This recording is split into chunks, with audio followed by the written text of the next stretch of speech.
আমাকে এই পেইনটা কেউ কিছু বুঝবে না। এই যে বাজেট করতে গিয়ে এই অর্থনৈতিক পরিচালনায় যে যে সমস্যাগুলোর সম্মুখীন আমরা হচ্ছি দৈনন্দিন বিষয়ে, এরকম একটা কঠিন সময়ে যে প্রকল্পগুলো নেওয়া হয়েছে, আমি প্রকল্প বলার দরকার নাই, ফ্যামিলি কার্ড, কৃষক কার্ড, প্রচন্ড সকল কিন্তু সামাজিক মেজর পরিকল্পনা প্রকল্প, সবগুলো সামাজিক বিবেচনায় নেওয়া হয়েছে। বাংলাদেশের একেবারে নিম্ন আয়ের মানুষ, তাদেরকে নিয়ে বিবেচনার মধ্যে করা হয়েছে। আমাদের প্রতিবন্ধী ভাই বোনেরা যারা আছে তাদেরকে মাথায় রেখে করা হয়েছে। হত দরিদ্র মানুষগুলো বাংলাদেশের, রুরাল বাংলাদেশে যারা আছে তাদেরকে মাথায় রেখে করা হয়েছে।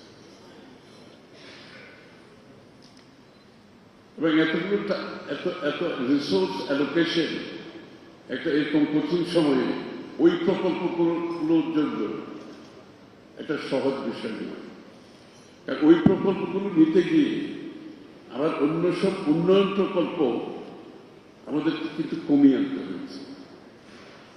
স্বাভাবিকভাবে সেই উন্নয়ন প্রকল্প থেকে আমরা এই সরকার আমরা জোর দিয়েছি বাংলাদেশের মানুষকে, যেই প্রকল্পগুলো সাধারণ মানুষ, অত দরিদ্র নিম্ন আয়ের মানুষ যাদের জন্য এসডিজি, তারা লাভবান। একটা কথা বলতে চাই, সেটা হচ্ছে এসডিজি কিন্তু কোনো চ্যারিটি না, ইটস নট এ চ্যারিটি। মনে হচ্ছে এসডিজি মানে আমি গরিব মানুষের জন্য এটা করবো সেটা করবো, তাদেরকে ভাতা দেব। SDG is not charity.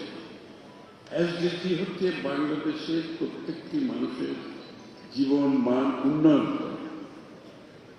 যে যেখানে আছে, একেবারে নিম্ন আয় থেকে হত দরিদ্র থেকে যে যেখানে আছে, সকলের জীবনের মান উন্নয়ন করা, সকলের নাগরিক অধিকার নিশ্চিত করা, অর্থনৈতিক অধিকার নিশ্চিত করা, সামাজিক অধিকার নিশ্চিত করা,